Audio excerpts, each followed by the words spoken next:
नमस्कार दोस्तों, मैं शिव कुमार कुशवाहा पुनः आपकी क्लास 2 लेकर आया हूं। जैसा कि इसके पहले हमने परिवार के बारे में पढ़ा था और उसी क्लास को आगे बढ़ाते हुए हम स्टार्ट करेंगे परिवार के प्रकारों के बारे में। तो दोस्तों, आपने रिस्पांस अच्छा दिया है, आपको मजा भी आया पढ़ने में, जैसा कि मैंने देखा है। तो उस क्लास को हम आगे बढ़ाते हुए आगे बढ़ेंगे परिवार के प्रकार। दोस्तों, तो देखिए, बेसिक चर्चा की गई थी हमने परिवार के बारे में, परिवार होता क्या है, परिवार के प्रकार देखे थे, परिवार की डेफिनेशंस के बारे में समझा था दोस्तों, जो पेपर में विभिन्न प्रकार से पूछा जाता है। दोस्तों, अब उसी को आगे बढ़ाते हुए दोस्तों मैं आपको बताना चाहता हूं कि परिवार के प्रकार, टाइप ऑफ फैमिली। देखिए दोस्तों, तो हम देखेंगे दोस्तों परिवार के प्रकार। देखिए, अब परिवार के प्रकार को दोस्तों कई रूपों में अलग अलग बांटा गया है। देखिए, एक एक टाइप से पढ़ेंगे। पहला है जैसे संख्या के आधार पर। दोस्तों, किसके आधार पर? संख्या के आधार पर।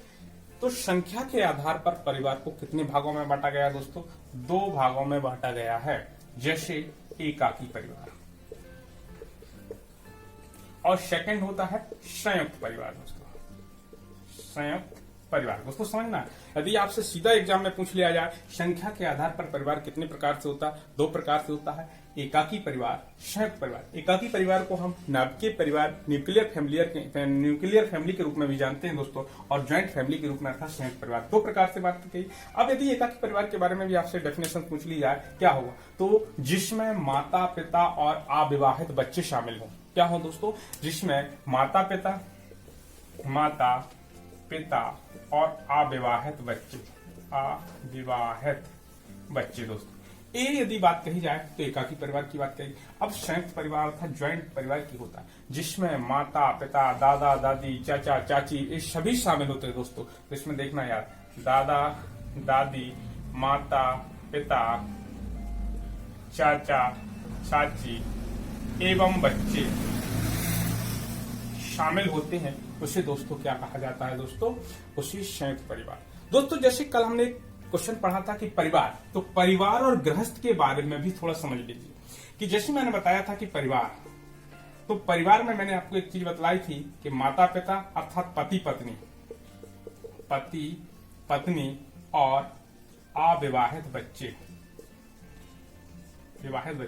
देखिए दोस्तों, परिवार में माता पिता और अविवाहित बच्चे होना अनिवार्य है। इस शर्त रहेगी तभी वो परिवार कहलाएगा।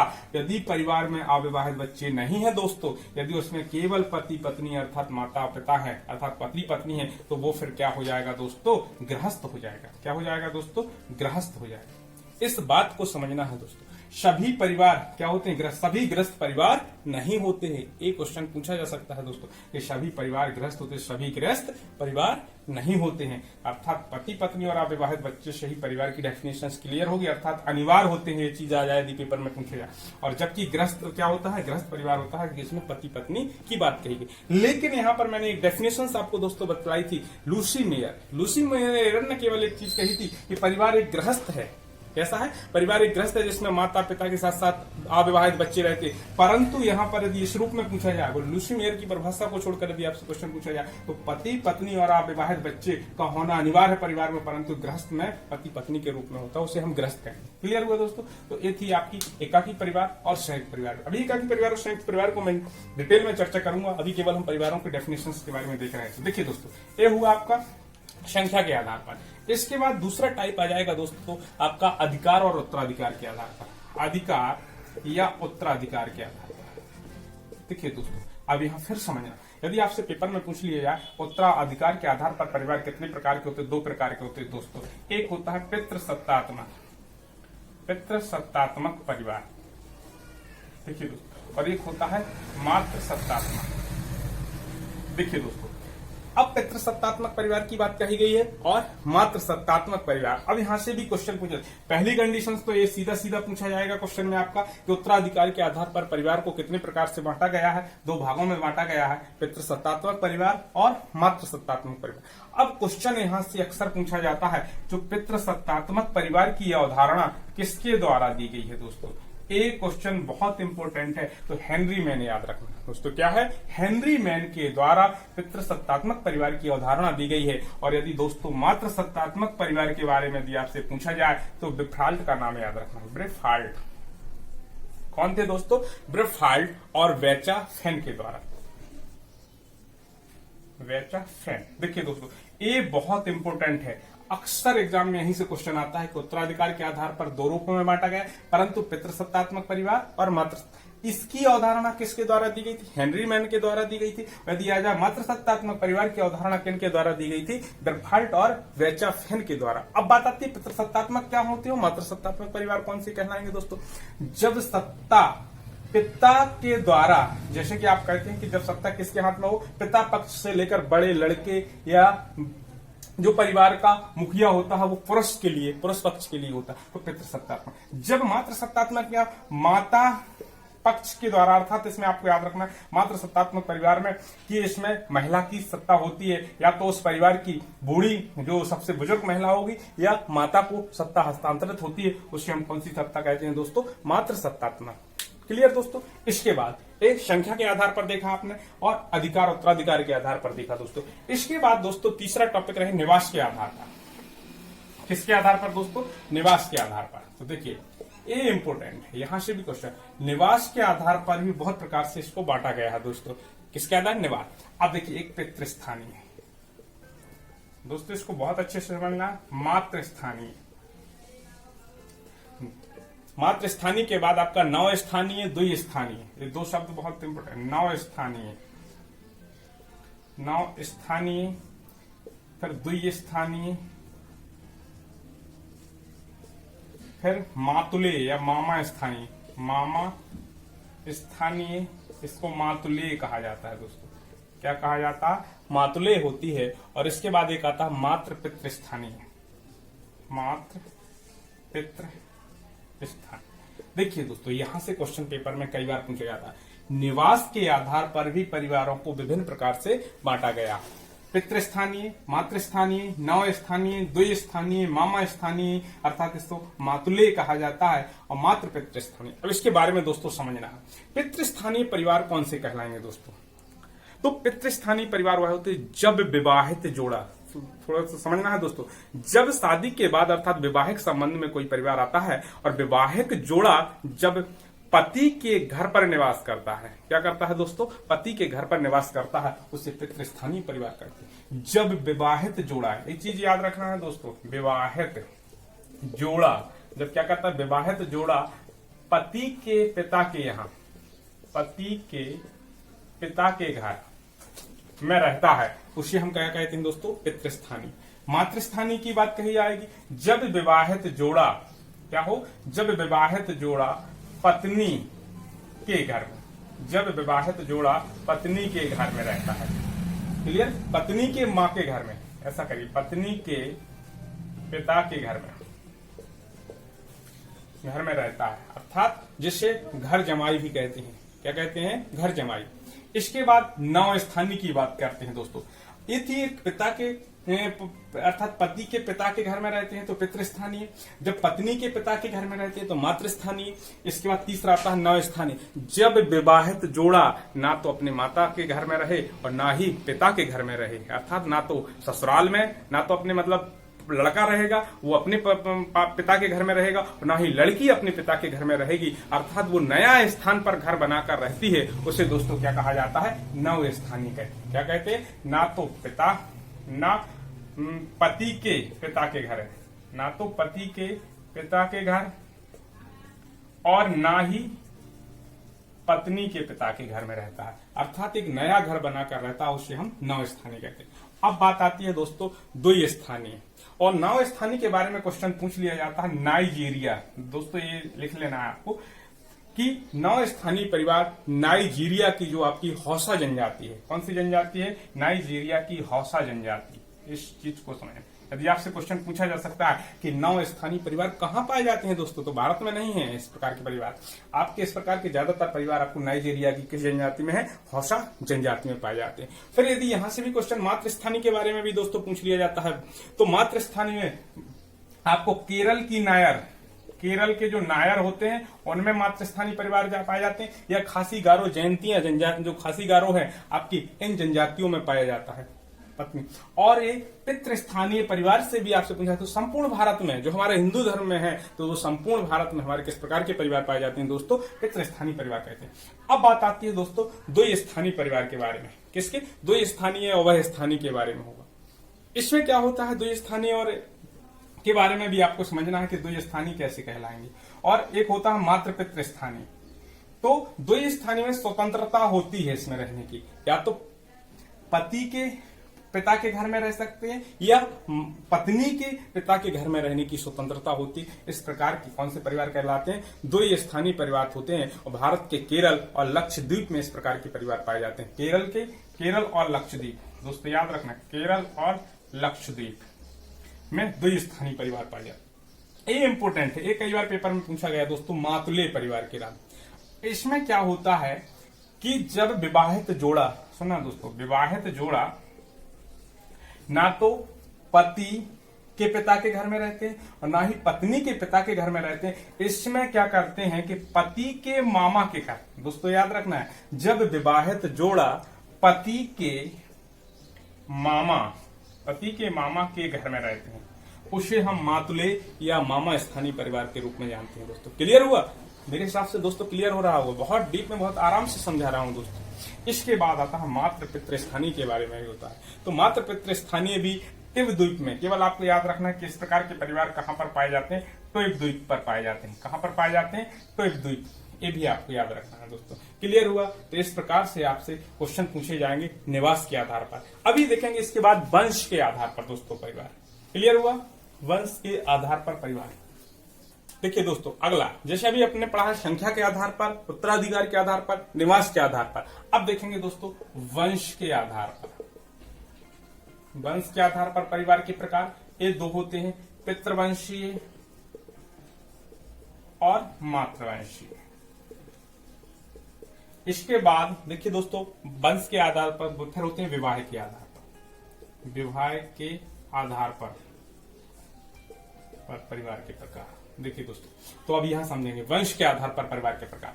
पितृवंशी, मातृवंशी। जैसा कि आपने पढ़ा था पितृसत्तात्मक परिवार और मातृसत्तात्मक, वैसा ही है वंश नाम। आपको अभी मैंने एक विशेषता में बतलाया था वंश नाम अर्थात उपनाम क्या। तो पिता के वंश के आधार पर जब सत्ताधार परिवार संचालित होते हैं, जैसे पिता से के बाद उसका बड़ा लड़का आया, उसके आधार पर, मतलब पिता के आधार पर जब परिवार चलता है तो उसे पितृवंशी, और जब माता के वंश के आधार पर परिवार चलता है तो उसे मातृवंशीय परिवार कहते हैं। दोस्तों क्लियर? वही चीज होगी कि संपूर्ण भारत में पितृवंशीय परिवार पाया जाता है। मात्र केरल की नायर और भारत की कुछ जनजातियां जैसे खासी गारो यहां पर। तो दोस्तों ये याद रखना है, तो यहां पर रहेगा। इसके बाद मैंने बताया विवाह के आधार पर परिवार। तो देखिए विवाह के आधार पर भी एक विवाही और बहुविवाही। देखिए दोस्तों ये समझना, एक विवाही और बहुविवाही। तो देखिए जो भारत में प्रचलन में है, यदि आ जाए कि विवाह के आधार पर भी परिवार को कितने भागों में बांटा गया है, एक विवाही परिवार और बहुविवाही। और बहुविवाही को भी दोस्तों बांटा गया है बहुपत्नीक विवाही परिवार, फिर बहुपति विवाही परिवार, इसके बाद होता समूह विवाही। देखिए दोस्तों इसको समझ, तो मैंने बात कही है कि एक विवाही परिवार के बारे में यदि आपसे पूछा जाए दोस्तों, तो भारत में अक्सर इसी प्रकार की परिवार की मान्यता दी गई है कि विवाह अधिनियम, हिंदू विवाह अधिनियम कौन सा है दोस्तों, यहां से क्वेश्चन फिर बन सकता है कि हिंदू विवाह अधिनियम 1956 और विशेष विवाह हिंदू अधिनियम 1954। ये याद रखना। तो हिंदू विवाह अधिनियम आपका अक्सर पूछा जाएगा। हिंदू विवाह अधिनियम 1956 के तहत एक विवाही प्रथा का ही प्रचलन किया गया दोस्तों। इसके बाद बात आती है बहुविवाही। कौन सी दोस्तों? बहुविवाही। बहुविवाही को पुनः 3 भागों में बांटा गया दोस्तों, बहुपत्नी, बहुपति और समूह विवाही। अब बहुपत्नी की डेफिनेशन दोस्तों समझना है। जैसे आपको मैंने बताया कि बहुपत्नी के विवाही परिवार में है कि बहु मतलब एक से ज्यादा, पत्नी एक से ज्यादा पत्नियां हो, जिसमें बहुपत्नी का मतलब एक पति की एक से अधिक पत्नियां हो, वो कौन सा विवाह कहलाता है, परिवार कहलाता है बहुपत्नी। बहुपति अर्थात जिसकी एक से अधिक पति हो, एक स्त्री के एक से अधिक पति होते, जैसे पांडवों की बात कही है। क्लियर दोस्तों, इस प्रकार की होती है। या जनजातियों में भी इस प्रकार के परिवार पाए जाते हैं दोस्तों, बहुपति के, एक स्त्री के 2 या 3 पति होते हैं। जनजातियों में भी ये स्थिति होती है। और दोस्तों जैसे पांडवों का जो विवाह था कि द्रौपदी के 5 पति थे, इस प्रकार से हम कह सकते हैं बहुपति विवाह के बारे में, अर्थात परिवार। एक होता है दोस्तों समूह विवाह। अब समूह विवाह के रूप में बहुपति के रूप में एक और, इसको भी 2 भागों में पुनः बांटा गया। यदि दोस्तों यहां से और भी पूछ लिया जाए डिटेल में कि बहुपति को भी 2 भागों में, एक भ्रातृक बहुपति, भ्रातृक बहुपति, और एक अभ्रातृक बहुपति। देखिए दोस्तों इसको भी समझना, ये भी बहुत, भ्रातृक बहुपति कहलाते हैं जब सगे भाई मिलकर एक पत्नी से, एक स्त्री से शादी करते हैं, वो भ्रातृक बहुपति परिवार का। अभ्रातृक जब सगे भाई न होकर भी एक स्त्री से शादी कर करके जो परिवार बसाते हैं, उसको हम अभ्रातृक बहुपति परिवार कहते हैं। फिर बात आती है समूह विवाह। समूह विवाह में कई पुरुष एक स्त्री से, कई स्त्रियां एक पुरुष से विवाह इस प्रकार से जो करती हैं, उसको दोस्तों क्या कहते हैं, समूह विवाही परिवार कहते हैं दोस्तों। यहां तक क्लियर हुआ दोस्तों। इसके बाद भी कुछ और परिवारों के बारे में देखना। तो ये कुछ थे बेसिक दोस्तों। जैसे अभी हमने देखा है कि विभिन्न प्रकार के संख्या के आधार पर, उत्तराधिकार, निवास, वंश के आधार पर, विवाह के आधार पर। अब कुछ समाजशास्त्रियों ने अलग अलग भी परिभाषित किया है प्रकार को, परिवार के प्रकारों को। जैसे हम बात करते हैं लिंटन, किन के अनुसार, लिंटन के अनुसार। दोस्तों ये नाम याद रखना, यदि आपसे पूछ लिया जाए कि लिंटन के अनुसार परिवार के कितने प्रकार बतलाए गए हैं, तो 2 प्रकार बतलाए हैं। कौन कौन से, समरक्त, समरक्त भी पूछा जाएगा, या समरक्त परिवार के रूप में कौन से होते हैं। और समरक्त के बाद दूसरे आपसे दोस्तों पूछे जाते हैं विवाह संबंधी परिवार। कौन से, विवाह संबंधी परिवार, विवाह संबंधी परिवार। तो दोस्तों लिंटन महोदय के अनुसार कितने प्रकार से परिवार को बांटा गया है, समरक्त परिवार और विवाह संबंधी। समरक्त परिवार, अब बात आ जाती है समरक्त परिवार होते क्या है दोस्तों, वह परिवार जो एक ही रक्त के आधार पर बने होते हैं, अर्थात एक ही रक्त समूह से होते हैं, समरक्त परिवार होते हैं। अब एक क्वेश्चन आपसे पूछा जाता है कि समरक्त प्रकार के परिवार कहाँ पाए जाते हैं दोस्तों। अधिकतर भारत के केरल में, कहां पर, भारत के केरल और लक्षद्वीप में इस प्रकार के परिवार पाए जाते हैं, क्योंकि यहां पर मात्र सत्तात्मक परिवार पाए जाते हैं, अर्थात मात्र वंश के आधार पर यहाँ के परिवारों में क्या होता है कि पति को वहां अंदर प्रवेश की अनुमति कम ही रहती है। इसलिए इस प्रकार के परिवार कहां पर दोस्तों पाए जाते हैं, तो आपको याद रखना है भारत के केरल और लक्षद्वीप में इस प्रकार के परिवार पाए जाते हैं दोस्तों। और इसके बाद विवाह संबंधी परिवार, जो विवाह के आधार पर परिवार संतानोत्पत्ति करके परिवार बनते हैं, उसे विवाह संबंधी परिवार कहते हैं। इसके बाद दोस्तों डेविस ने भी परिवार को 2 प्रकार से बांटा गया है।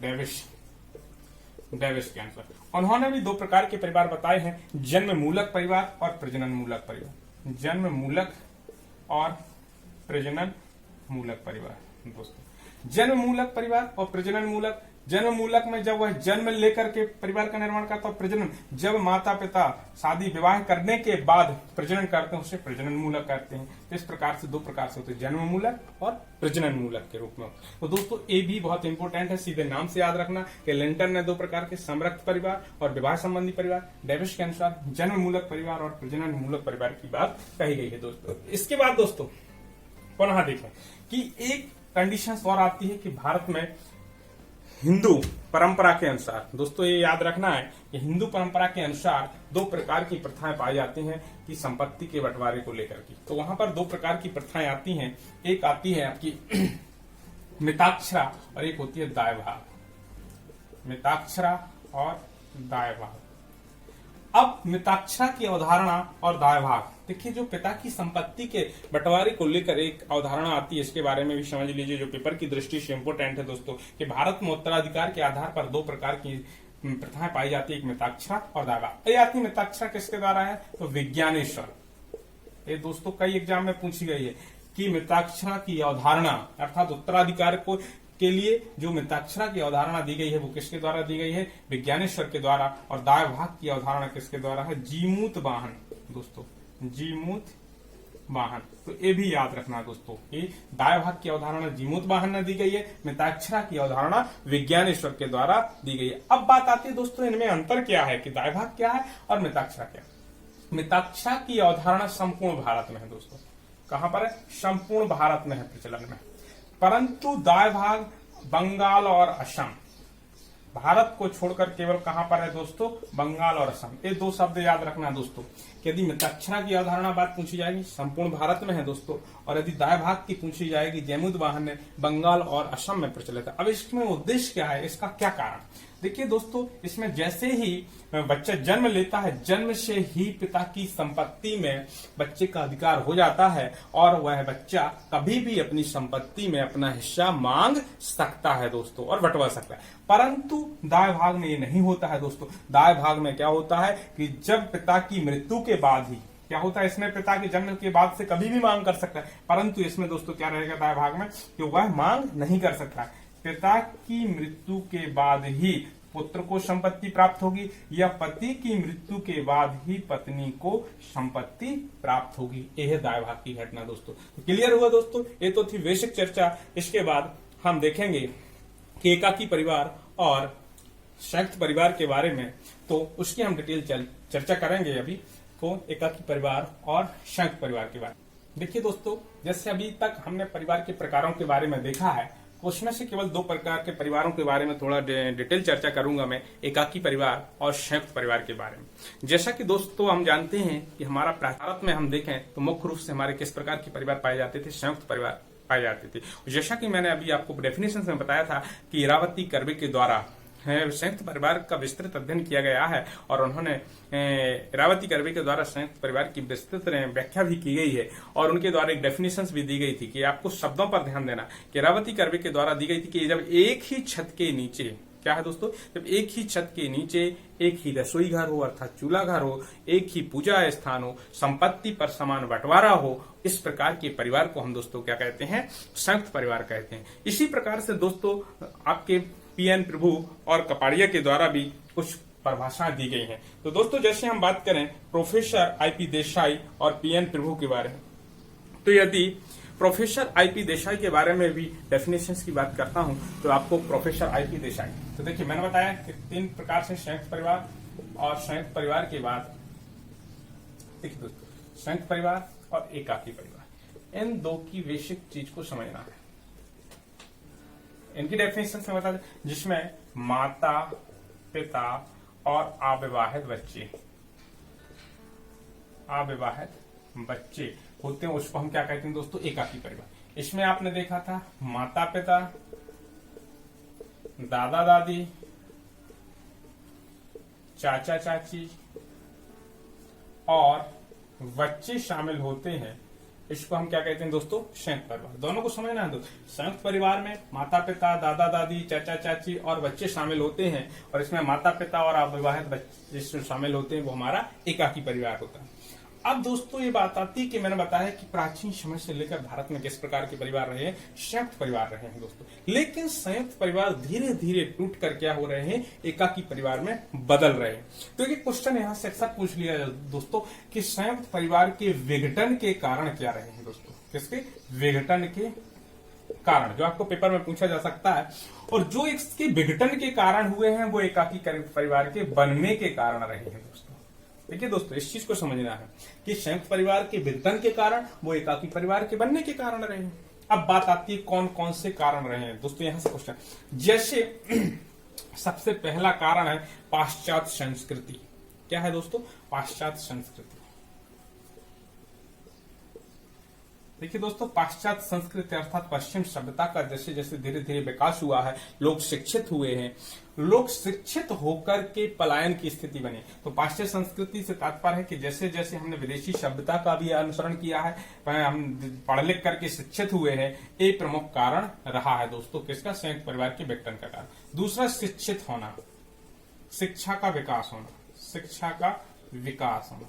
देखिए दोस्तों जैसे ही जैसे शिक्षा का विकास हुआ और जब लोग शिक्षित हुए और शिक्षित होकर के पढ़ लिख करके लोग शहरों की ओर पलायन कर गए, और वो शहरों की ओर जब पलायन कर गए दोस्तों तो वो वहीं रह करके अपने पति पत्नी और बच्चों के साथ अलग रहने लगे, तो अर्थात वह परिवार से अलग हो गए। फिर तीसरी चीज है जनसंख्या वृद्धि, ये इंपोर्टेंट कारण रहा, जनसंख्या वृद्धि। अर्थात जैसे जैसे जनसंख्या वृद्धि रही है और जब परिवार में अधिक सदस्य हुए तो उनमें आपसी मतभेद हुआ, अर्थात कलह की स्थिति उत्पन्न हुई दोस्तों। क्या हुआ, कलह की स्थिति उत्पन्न हुई और धीरे धीरे वो किस ओर बढ़ने लगे दोस्तों, एकाकी परिवार की ओर अग्रसर होने लगे। चौथा, रोजगार और व्यवसाय के अवसर है दोस्तों। कौन से? रोजगार और व्यवसाय। देखिए दोस्तों, जैसा कि अभी हम देख रहे हैं, हाल ही में चर्चा में इतना बड़ा मुद्दा है हमारा कोरोना वायरस जैसी महामारी के समय में कि मजदूर शहरों से पुनः अपने गांवों की ओर पलायन कर रहे हैं। तो वही स्थिति यहाँ पर है, रोजगार और व्यवसाय के लिए पलायन, अर्थात ग्रामों से शहरों की ओर पलायन होना भी एक महत्वपूर्ण कारण रहा है संयुक्त परिवार के विघटन का, और यदि यहाँ पर बात करें एकाकी परिवार के बनने का कारण। तो आज यथार्थ रूप में हम देख सकते हैं, अभी वर्तमान परिस्थितियों को हम देख सकते हैं कि आज पुनः उस सभ्यता की ओर हम बढ़ रहे हैं कि हम धीरे धीरे कहाँ की ओर जा रहे थे, एकाकी परिवार। लेकिन आज पुनः इस महामारी के दौर में हमें अपने लोगों की याद आने लगी है और हम किस ओर बढ़ रहे हैं, इस स्थिति में हम देख सकते हैं। इसका प्रत्यक्ष एग्जाम्पल देखा जा सकता है दोस्तों। क्लियर? तो रोजगार और व्यवसाय के लिए शहरों की औद्योगिकरण। देखिए दोस्तों, अगला काम हुआ औद्योगिकरण।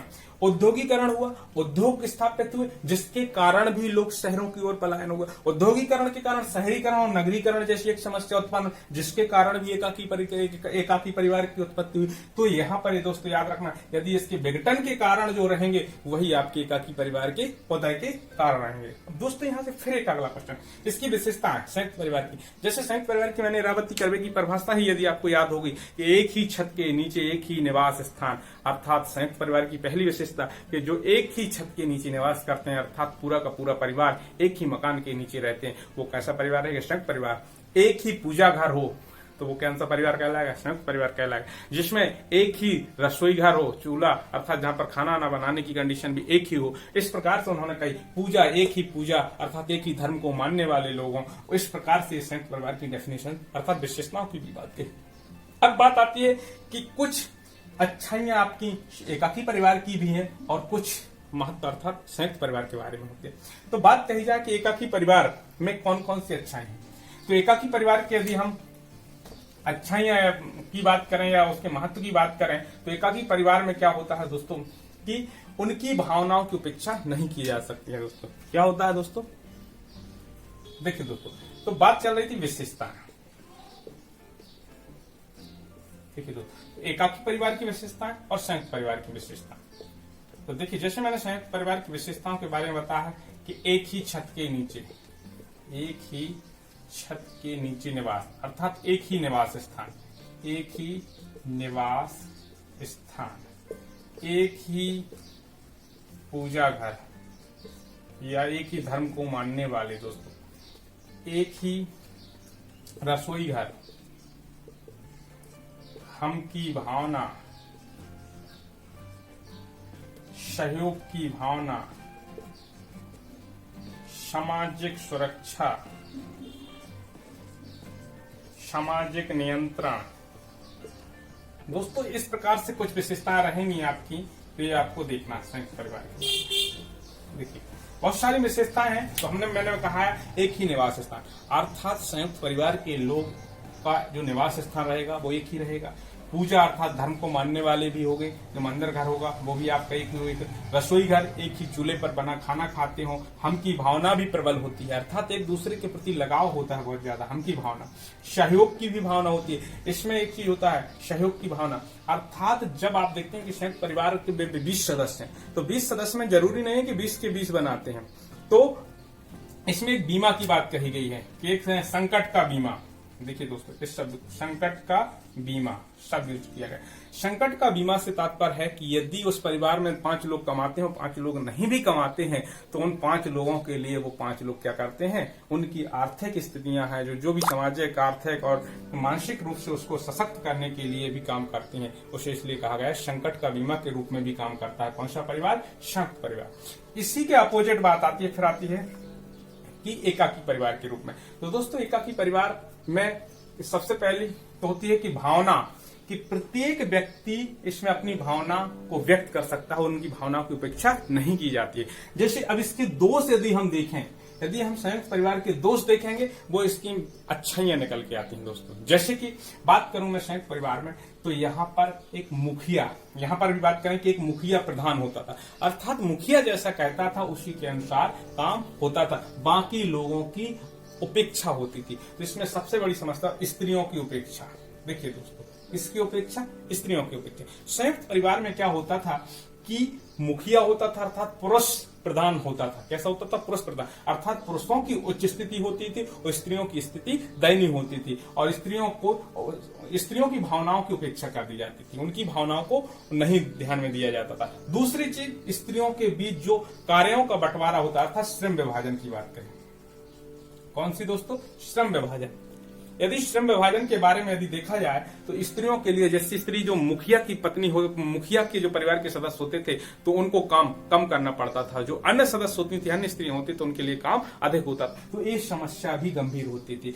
उनकी भावनाओं की उपेक्षा की भी बात मैंने कही। यदि कोई परिवार का सदस्य कुछ अपना डिसीजन लेना चाहता था तो वो भी नहीं कर सकता है दोस्तों। यही चीजें इसमें अच्छाइयां थी एकाकी परिवार में, कि व्यक्ति स्वतंत्र था, अपनी इच्छाओं की पूर्ति, अर्थात वहां पर स्त्रियों की उपेक्षा नहीं की जाती है दोस्तों। वहां पर स्वयं निर्णय लेने का, स्वयं निर्णय ले सकता है दोस्तों, स्वयं निर्णय लेता है। स्त्रियों की उपेक्षा नहीं की जाती है, स्त्रियों की उपेक्षा नहीं की जाती, अर्थात उनको समान व्यवहार, मतलब किसी भी डिसीजन को लेने में समानता का अधिकार दिया जाता था। बच्चों के लालन पालन में भी समस्या नहीं रहती थी दोस्तों। तो ये तो आपके एकाकी परिवार के बारे में दोस्तों विशेषताएं रहेंगी दोस्तों। क्लियर हुआ दोस्तों?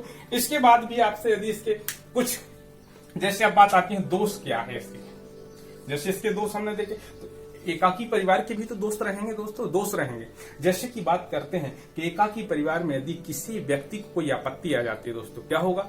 यदि परिवार के मुखिया के ऊपर आपत्ति आ जाती है तो आर्थिक, सामाजिक रूप से इसको या भावनात्मक रूप से कोई वो नहीं दे पाता है, क्योंकि उसके लिए केवल वो स्वयं जिम्मेदार। अब उसको आर्थिक रूप से भी कोई मदद करने के लिए तैयार नहीं, ना ही उसकी भावनात्मक रूप से कोई कुछ दे पाता, परंतु ये चीज हमारी इसमें विद्यमान रहती है संयुक्त परिवार में। तो ये सबसे बड़ा दोष है दोस्तों,